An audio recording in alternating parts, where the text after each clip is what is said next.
Hello traders, Cousin Vinny coming to you from theclosingprint.com, May 23rd, 2021. In this edition of your weekend video newsletter, we'll discuss the indices, all of which moved a bit lower last week with the exception of the Nasdaq, which was basically flat, with international markets faring better. The 15 leaders that we follow from the FANG group were mixed at best, with Roku closing higher by almost 5%, in addition to Nvidia closing up 5.26%. With our sectors mostly neutral to modestly bullish, and sectors giving us more of a neutral to bearish signal, we'll go into this week with a bit of caution. As we know, dealers will have hedges to deal with on Monday. Now that most of the options have expired last Friday, they'll need to cover those early Monday and start setting up for June monthly options. 4100 is still support and 4200 is resistance. We have 3 bullish indicators, 15 are neutral, and 2 are bearish going into the week. We're short-term neutral going into the last full week of trading for the month of May. We do have a much smaller list of stocks that are set up looking for follow-through this week, all of them showing above average volume for the previous week.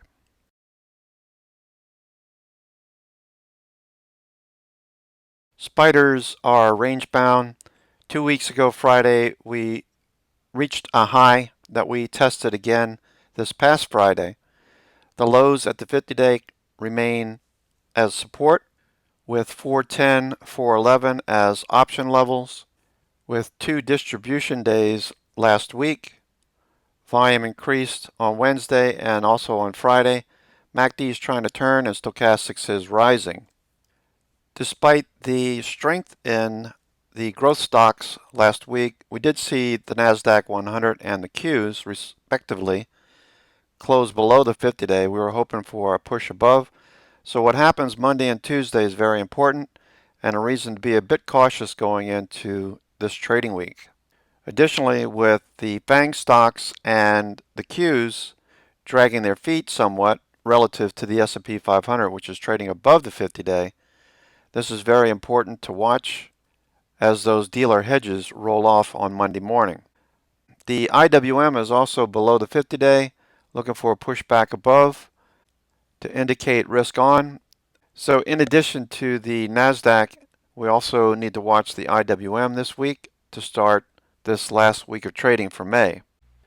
With the majority of our indicators neutral and only 3 bullish, those being NYHL, the number of new highs is still above the 0 line and rising, and the number of advancing stocks beating out decliners on Thursday, Friday, pushing a bit higher, we do see the NYSE in a sideways range, with support just above 16,000 and resistance as indicated just overhead. So breadth is 2 of the indicators, while the CPC, or the put-call ratio, is the 3rd. Whenever we've reached the highs as noted, that usually indicated a reversal in the short term, not necessarily the day of, but in the short term shortly thereafter. While we could also argue that VIX is neutral to bullish, as it did close green on the week, it is moving slightly sideways, as you can see. So we'll have to wait for the opening bell and the morning session before making any judgments as we ease into this week of trading with a bit more caution.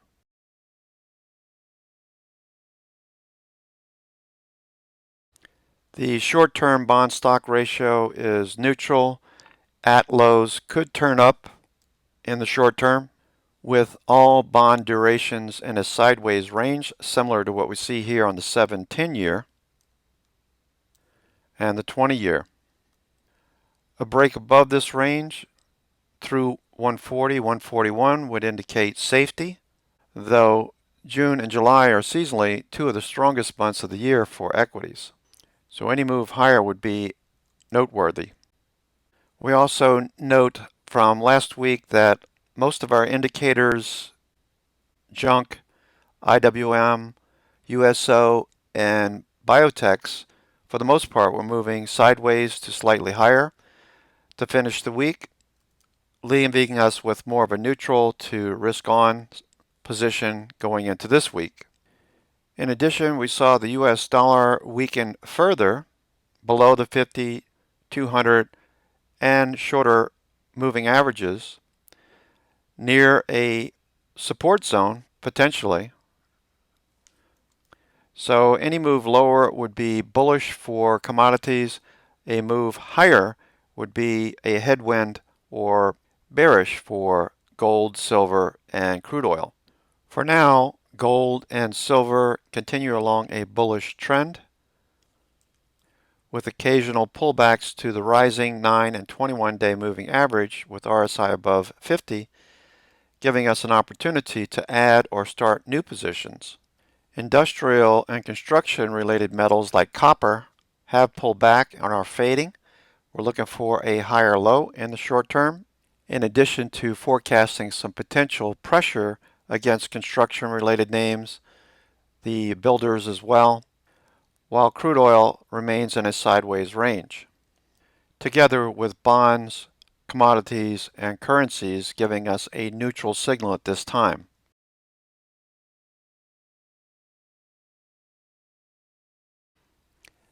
Sectors to end the week move to more of a neutral to bearish look with more orange and yellow showing up.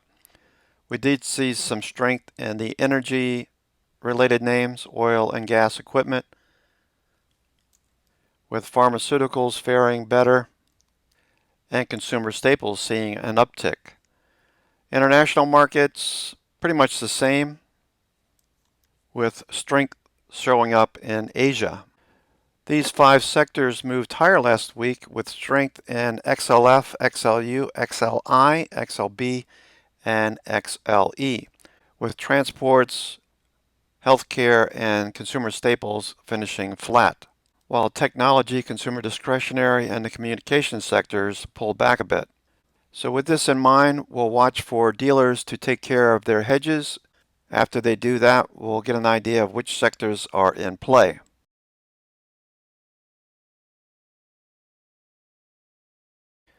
Once again, the list below are the stocks that have met criteria for a potential follow-through this week. Due to the caution coming into this week, we're only looking at stocks that showed well above average volume, indicating institutions have been picking up shares. This is 360 Finance, QFIN, pushing back above the 9, 21, and 50-day moving averages. A break above this pivot with RSI rising and venturing above this volume by price resistance level should see price action follow through, with the main noteworthy indication being this above average volume showing institutions are interested. So if it doesn't show volume like QFIN does, we're not interested to start the week. Google, on the other hand, is borderline. We see volume, but there's bearish volume interspersed. So we are watching Google, but it's not one of my favorite setups, even with price above the 9, 21, and 50-day, given what RSI is pointing lower. Ameris Bank, another name, above the 9, 21, and 50-day, and resistance levels. It's just the volume that's throwing us off a little bit here. We did have 2 good days of bullish volume on Thursday and Friday, but I'm looking for more of a week straight, indicating institutions are not ambivalent. Blackstone Group's another name, above the 9, 21, and 50-day, RSI is rising. With the exception of this one red day, we've had a straight week or more of bullish volume showing institutions are picking up shares. RSI is rising. MACD and stochastics are also pointing to a bullish follow-through. Cambium Networks looking for a follow-through. Mostly bullish volume, but it's a little bit mixed. MACD's turning. I'm about to cross. Stochastics is rising. So this is a borderline setup as it trades right at the 50-day. However, stocks like CareDex, CDNA, show what I'm looking for. It's a bit extended above the 21 day, so maybe we get a flag, but the volume is what caught my interest. MACD above its signal line and stochastics rising. This should continue higher. Maybe a little step backwards first before moving higher would be a better setup. CELH following through. Volume is a little bit suspect, but looking bullish nonetheless, with a MACD cross and stochastics rising. Charles Schwab, another borderline name, still above the 921 and 50 day with RSI rising, but it's the volume that's interspersed in between showing that institutions are ambivalent. Some are bullish, some are bearish, and some are taking profits. Cricut, a new IPO, CRCT, watching this one. Volume over the last week with a MACD cross at new highs. CrowdStrike and security names catching our interest, looking at the volume. MACD crossing, stochastics rising. Appears institutions are picking up shares with that Colonial Pipeline hack in the back of their minds, as well as ours. Eastern Bank shares and banks in general look really good, continuing along a nice bullish, clean looking chart with RSI rising above 70. The volume is what catches our interest. MACD's crossing and stochastics rising. Evercore Partners trending, volume. Goldman Sachs, another bank. A little bit ambivalent here with regard to volume, but it is rising. More of a sideways range like the S&P 500. A breakout would help the S&P as well as the banks. In mode, looking for a follow through. I know some of you were trading this from last week, looking for continuation, volume picking up. Above these levels, there's really not a lot of supply.